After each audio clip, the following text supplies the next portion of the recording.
सबसे पहले हम अपना परिचय दें। नमस्कार, मेरा नाम ज्योति चुलका है। मैं एमसीडी बेरसराय के स्कूल में प्रिंसिपल हूँ। क्या एक्टिविटी आप कर रहे हैं स्कूल में, बताएं बच्चों के साथ लेकर आपने वो जो की है?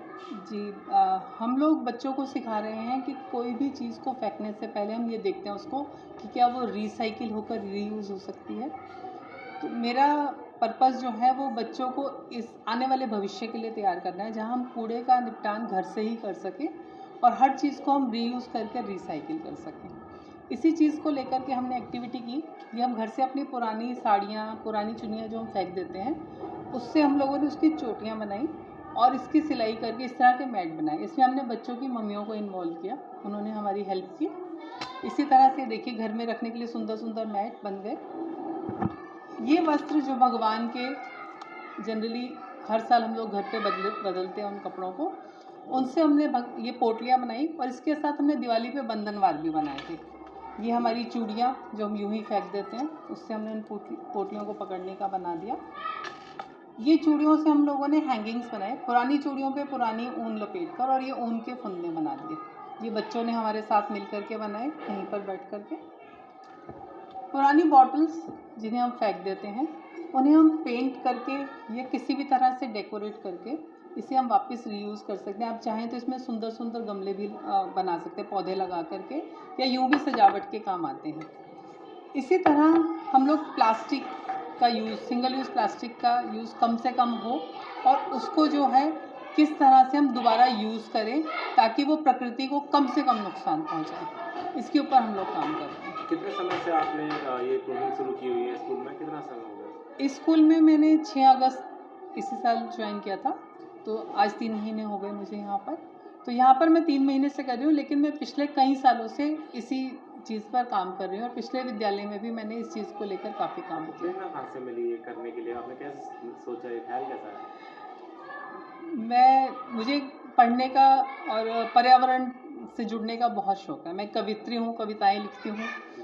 तो जब सिंगल यूज़ प्लास्टिक की मुहिम चली 2019 में, तो उस वक्त इसके बारे में मैंने बहुत कुछ पढ़ा और ये जाना कि प्लास्टिक किस तरह से हमारी रोज़ की ज़िंदगी में जहर घुलना शुरू कर चुका है, और यहाँ तक कि अथाह समुंदर में भी प्लास्टिक घुल गया और माँ का दूध जो सबसे पवित्र माना जाता था, उसमें भी प्लास्टिक के माइक्रोब्स पाए गए। तो इस चीज़ ने कहीं अंदर से मुझे बहुत बुरी तरह हिलाया और फिर मैंने ये सोचा और मैंने खुद से प्रण किया कि मैं जितना हो सके इस प्लास्टिक का यूज़ कम से कम करूँगी।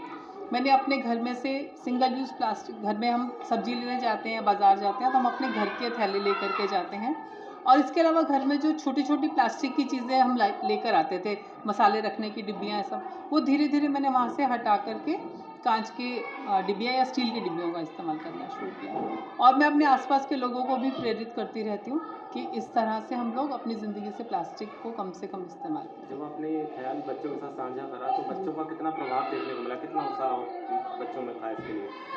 बच्चे बहुत उत्साहित हुए। बच्चों को हमने बताया कि वो लंच बॉक्स जो हैं वो कम से कम प्लास्टिक के इस्तेमाल करें, प्लास्टिक की बॉटल्स का कम से कम इस्तेमाल करें, और सब्जी लेने जाएं तो मम्मी पापा को बोलें। तो हमारे बच्चों ने बहुत उत्साह से इस चीज़ को अपनाया और मेरी इस मुहिम में मेरे बच्चों ने मेरा बहुत साथ दिया। गवर्नमेंट स्कूल में अक्सर देखा जाता है कि बच्चे कूड़ा बहुत फैलाते हैं, कुछ प्लास्टिक का सामान खाने के लिए लाते हैं, तो वो भी मतलब फैला हुआ होता है। इसमें क्या लगता है, आपने स्कूल में भी कुछ ऐसा अरेंज किया हुआ है जहाँ से? जी बिल्कुल। स्कूल में हमने बच्चों को घर का पका हुआ खाना लाने के लिए प्रेरित किया। इसके अलावा मिड डे मील भी यहाँ पर मिलता है। बच्चों को हमने बोला कि वो बाज़ार की चीज़ें कम से कम खाएंगे और स्कूल में बिल्कुल नहीं लाएंगे। तो बच्चे स्कूल में बिस्किट, चिप्स ये बिल्कुल नहीं लेके आते हैं, और घर पर भी जो बच जाता है उसके लिए भी हमने उनको इको ब्रिक्स बनाने की प्रेरणा दी कि जो भी प्लास्टिक की खाली बॉटल होती है, जितना भी घर में प्लास्टिक का कचरा होता है, उस बॉटल के बीच में दबा दबा करके भर दिया जाए अगर, तो वो बड़ी अच्छे से टाइट होकर इको ब्रिक बन जाती है। आप 1 लीटर की एक बॉटल में तकरीबन पूरे 1 महीने का प्लास्टिक का कचरा डाल सकते हैं उसके अंदर। जितनी भी घर में थैलियाँ आ रही हैं वो पूरी 1 महीने की एक बॉटल के अंदर चली जाती हैं, और इस तरह वो एक इको ब्रिक बन जाती है, जिसको हम लोगों ने इधर बाहर बाउंड्री वॉल के साथ साथ लगाया, अपनी क्यारियों में लगाया। उससे वो सुंदर भी लग रहे हैं और यूज़फुल भी हो गए। मैडम लास्ट ये बताइए कि आप जो स्कूल में और भी गवर्नमेंट स्कूल हैं और प्रिंसिपल के लिए आप क्या मैसेज देना चाहती हैं?